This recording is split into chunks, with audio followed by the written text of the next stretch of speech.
கிரியாஸின் அதிரடி ஆடி சேல் 70% வரை தள்ளுபடி. கிரியாஸ், இது நம்ம ஃபேமிலி. மதியழகன், பாதிக்கப்பட்டவர்களுக்கு இந்த தீர்ப்பு அப்படிங்கிறது இடைக்கால ஒரு நிவாரணம் அப்படின்னாலுமே இது வெறும் இடைக்கால தடை அப்படிங்கிற போது எதிர்வரும் காலங்களில் இந்த வழக்கு என்ன நோக்கி ஒரு நகரும் அப்படிங்கிற ஒரு கேள்வியும் எழுதல. இது போன்ற முக்கியமான வழக்கை பொறுத்த வரைக்கும் எடுத்த எடுப்பிலேயே அதன் மீது இறுதி தீர்ப்பு என்பது வழங்கப்படாது. இது ஒரு முக்கியத்துவம் வாய்ந்த வழக்கு, அதுவும் அரசினுடைய கொள்கை சார்ந்த முடிவாக இந்த விவகாரம் இருக்கிறது. எனவேதான் இந்த வழக்கு இன்றைய தினம் முதல் முறையாக விசாரணைக்கு வந்திருக்கிறது. அதாவது அட்மிஷன் ஸ்டேஜ் என்று சொல்லுவார்கள். அந்த மனுவை விசாரணைக்கு ஏற்பதா இல்லையா என்பது தொடர்பாக தான் அந்த வழக்கு இன்றைக்கு விசாரணைக்கு வந்திருக்கிறது. இதில் மனுதாரர்களும் எதிர் மனுதாரர்கள் சார்பிலும் வாத பிரதிவாதங்கள் முன்வைக்கப்பட்டிருக்கின்றன. அதன் முடிவில் தான் உச்சநீதிமன்றம் இந்த உயர்நீதிமன்றத்தினுடைய தீர்ப்பிற்கு இடைக்கால தடையானது விதித்திருக்கிறது. இடைக்கால தடை விதித்ததன் மூலம் அந்த உத்தரவை ரத்து செய்த உத்தரவு என்பது அதற்கு தற்பொழுது தடை ஏற்பட்டிருக்கிறது. உயர்நீதிமன்ற மதுரை கிளையினுடைய உத்தரவு காரணமாக அவர்கள், அதாவது பணி யாருக்கு வழங்கப்பட்டதோ அவர்கள் வேலைக்கு செல்ல முடியாத ஒரு நிலையானது இருந்தது. ஆனால் இந்த இடைக்கால தடை மூலம் அந்த தடை என்பது நீங்கி இருக்கிறது. இந்த இடைக்கால தடை என்பதும் உச்சநீதிமன்றத்தினுடைய இறுதி தீர்ப்பில் உட்பட்டதாக தான் இருக்கும். தற்பொழுது எதிர்மனுதாரர்கள் பதிலளிக்க நோட்டீஸ் வழங்கப்பட்டிருக்கிறது. எனவே இந்த நோட்டீஸை ஏற்றுக்கொண்டு அவர்கள் பதிலளிப்பார்கள். அதற்கு மனுதாரர்கள் தரப்பிலும் தமிழ்நாடு அரசு தரப்பிலும் வாதங்களானது முன்வைக்கப்படும். அவர்களும் பதில் மனுவை தாக்கல் செய்வார்கள், அவர்களும் பதிலளிப்பார்கள். எனவே இனி நீண்ட வாத பிரதிவாதங்கள் எல்லாம் நடைபெறும். அதன் பின்னர் தான் இந்த வழக்கில் இறுதி தீர்ப்பு என்பது தெரிய வரும். மதியழகன், இந்த வழக்கு எதிர்வரும் காலங்களில் எப்படி நகரும் அப்படிங்கிறத நீங்க குறிப்பிட்டிருந்தீங்க. ஆனா இன்றைய தினம் வாதம் பிரதிவாதம் முன்வைக்கப்பட்டு இடைக்கால தடையானது கொடுக்கப்பட்டிருக்கு. மேலும் என்னென்ன விஷயங்களை நீதிமன்றம் குறிப்பிட்டிருக்கிறாங்க, அதுவும் உயர்நீதிமன்றத்திற்கு என்னென்ன அறிவுறுத்தல்கள் எல்லாம் கொடுக்கப்பட்டிருக்கு இந்த வழக்கில்? முக்கியத்துவம் வாய்ந்த இது போன்ற ஒரு வழக்குகள் வரக்கூடிய காலங்களில் ஒரு எடுத்துக்காட்டா இருக்கக்கூடிய வகையில் ஏதேனும் அறிவுறுத்தல்கள் கொடுக்கப்பட்டிருக்கா? இன்றைக்கு வழக்கு விசாரணை தொடங்கியதும் மனுதாரர்கள் சார்பில், அதாவது அந்த பாதிக்கப்பட்ட ஒரு சில தரப்பில் மனுக்கள் தாக்கல் சொன்ன அவர்கள் தரப்பில் வாதங்களானது முன்வைக்கப்பட்டன. அதைத் தொடர்ந்து தமிழ்நாடு அரசு தரப்பில் தான் முக்கியமான வாதங்கள் என்பது முன்வைக்கப்பட்டன. இந்த கரூர் கூட்ட நெரிசலில் சிக்கி பலியானவர்களுடைய குடும்பத்தினருக்கு அரசு வேலை வழங்குவது என்பது அரசினுடைய கொள்கை முடிவு. அந்த முடிவில் நீதிமன்றம் தலையிட முடியாது என்று தமிழ்நாடு அரசு ஒரு கருத்தை தெரிவித்திருக்கிறது.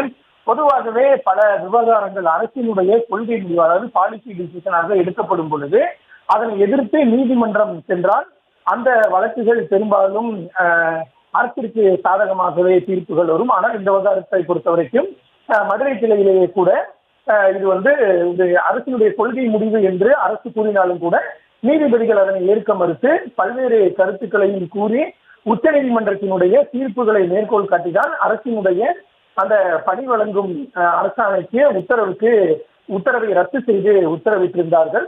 ஆனால் மேல்முறையீட்டில் மீண்டும் தமிழ்நாடு அரசு அதே ஒரு நிலைப்பாட்டை தான் எடுத்திருக்கிறது. அதாவது இது அரசினுடைய கொள்கை முடிவில் நீதிமன்றம் எப்படி தலையிட முடியும், நீதிமன்றம் தலையிட முடியாது என்பதுதான் தமிழ்நாடு அரசினுடைய வாதமாக இருக்கிறது.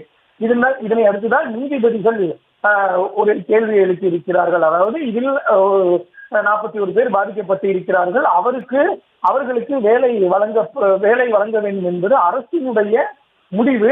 அவ்வாறு வழங்கக்கூடாது என்று கூறுவதற்கு நீங்கள் யார் என்ற ஒரு கேள்வியை நீதிபதிகள் எழுப்பி இருக்கிறார்கள். இதனை தொடர்ந்துதான் எதிர்மனுதாரர்கள், அதாவது இவர்களுக்கு இந்த அரசு வேலை வழங்கியதை எதிர்த்து உயர்நீதிமன்ற மதுரை கிளையில் மனு தாக்கல் செய்த சீனி மற்றும் அகமது ஆகிய இருவருக்கும் நோட்டீஸ் அனுப்பி உச்சநீதிமன்றம் உத்தரவிட்டு இருக்கிறது.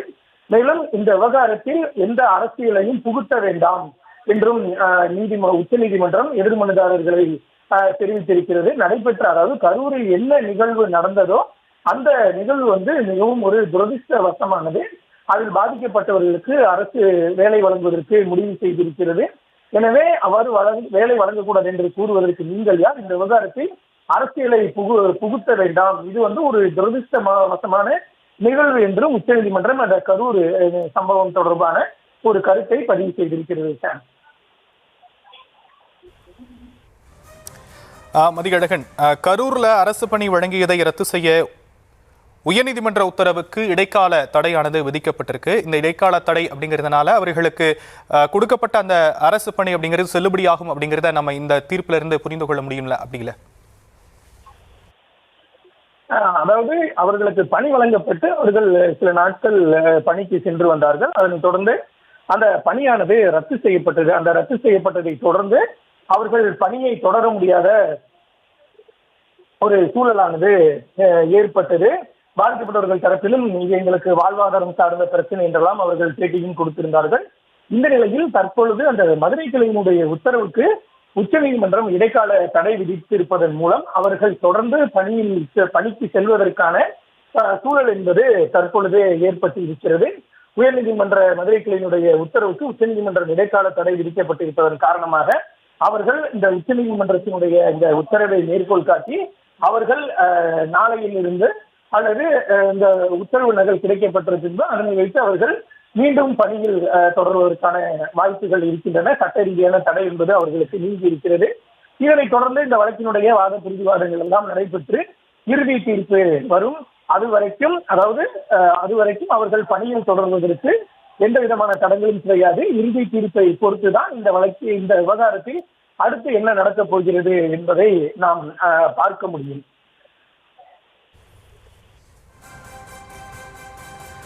மதியழகன், கரூர் அரசு பணி வழங்கியதை இந்த வழக்கில் பொறுத்த வரைக்கும் இந்த இடைக்கால உத்தரவு கொடுக்கப்பட்டிருக்கு. அடுத்த ஹியரிங் எப்போ அப்படிங்கிற தேதி குறிப்பிடப்பட்டிருக்கா? இந்த விவகாரத்தை பொறுத்த வரைக்கும் தமிழகத்தில் எதிர்க்கட்சிகள் பல மாறுபட்ட கருத்துக்களை முன் வச்சிருக்கிறாங்க. அவர்கள் தரப்பிலிருந்து ஏதேனும் வழக்குகள் உச்சநீதிமன்றத்தில் தொடுக்கப்பட்டிருக்கா? அது பற்றி விவரங்கள் கிடைக்க வருமா? இந்த விவகாரத்தை பொறுத்த வரைக்கும் நாம் தமிழர் கட்சியும் மற்றொரு கட்சி சார்பில் மதுரை கிளையில் மனசாட்சி செய்யப்பட்டது. அந்த விவகாரத்தில் தான் அந்த பணி உத்தரவை ரத்து செய்து உயர்நீதிமன்ற மதுரை கிளை உத்தரவிட்டிருந்தது. ஆனால் இவர்களுக்கு இந்த அரசு வேலை வழங்கப்படும் என்ற அறிவிப்பு வெளிவந்த உடனேயே பல்வேறு கருத்துக்கள் பரிமாறப்பட்டன. நேர்மறையான கருத்துக்களும் சரி, எதிர்மறையான கருத்துக்களும் இந்த விவகாரத்தில், அதாவது பணி வழங்க வேண்டும் என்ற உத்தரவு சரியானதுதான் என்ற ஒரு கருத்தும், பணி வழங்கக்கூடாது ஏனென்றால் பட்டாசாலை விபத்து இருக்கிறது, இலங்கை கடற்படையினரால் தமிழக மீனவர்கள் கொல்லப்படுகிறார்கள், அதே போல ஒரு விபத்து நிகழ்கிறது அரசு பேருந்தில் செல்லும் பொழுது, அவர்களுக்கெல்லாம் இது போன்ற பணியாணை வழங்கப்பட்டதா உள்ளிட்ட பல்வேறு கேள்விகள் எல்லாம் முன்வைக்கப்பட்டன. இதற்கு ஆதரவாக பேசுபவர்களை பொறுத்த வரைக்கும் ஒரு துன்பியல் நிகழ்வு நிகழ்ந்து விட்டது. அதில் பாதிக்கப்பட்டவர்கள் அதில் பலர் தங்களது மகன்களையும் கணவன்களையும் குடும்பத்திற்கு ஒரு வருவாய் ஆதாரமாக இருந்தவர்களை இழந்திருக்கிறார்கள். எனவே அவர்களினுடைய ஒரு பொருளாதார நலனை கருத்தில் கொண்டு மனிதாபிமான அடிப்படையில் ஒரு உத்தரவு, ஒரு அரசு ஒரு முடிவு எடுத்திருக்கிறது. அதனை தடுக்கக்கூடாது என்றெல்லாம் வாதங்கள் பொதுவெளியில் வைக்கப்பட்டன. ஆனால் உயர்நீதிமன்றத்தை பொறுத்த வரைக்கும் பல்வேறு காரணங்களை கூறி அந்த உத்தரவை அவர்களுக்கு பணியாணை வழங்க வேண்டிய அந்த வழங்கிய உத்தரவை ரத்து செய்திருந்தது. இதனை எதிர்த்துதான் பாதிக்கப்பட்டவர்களே நேரடியாக உச்சநீதிமன்றத்திற்கு சென்றிருந்தார்கள். அதாவது அவர்கள் மதுரை கிளையில் அவர்கள் ஒரு எதிர்மனுதாரர்களாக பாதிக்கப்பட்டவர்கள், அதாவது யாருக்கு அரசு வேலை வழங்கப்பட்டதோ அவர்கள் யாரும் எதிர்மனுதாரர்களாக உயர்நீதிமன்ற மதுரை கிளையில் சேர்க்கப்படவில்லை. ஆனால் அவர்கள் பாதிக்கப்பட்டவர்கள் என்ற அடிப்படையில் உச்சநீதிமன்றத்திற்கு மேல்முறையீடு சென்றார்கள். அதே போல அரசு உச்சநீதிமன்றத்திற்கு மேல்முறையீடு சென்றது. இந்த வழக்கில் தான் தற்பொழுது ஒத்திவைக்கப்பட்டு இருக்கிறது. எதிர்மனுதாரர்கள் பதிலளிக்க வேண்டும். அவர்கள் பதிலளித்த பின்பு அந்த பதில் மனுவுக்கு தமிழ்நாடு அரசும் மேல்முறையீடு சென்ற அந்த பாதிக்கப்பட்டவர்களும் பதில் மனு தாக்கல் செய்வார்கள், பதிலளிப்பார்கள். அதனைத் தொடர்ந்து வாத பிரதிவாதங்கள் உச்சநீதிமன்றத்தில் நடைபெற்று இறுதி உத்தரவு பிறப்பிக்கப்படும்.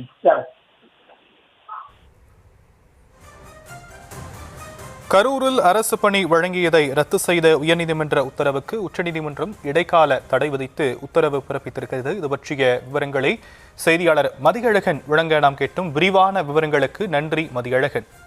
கிரியாஸின் அதிரடி ஆடி சேல் 70% வரை தள்ளுபடி. கிரியாஸ், இது நம்ம ஃபேமிலி.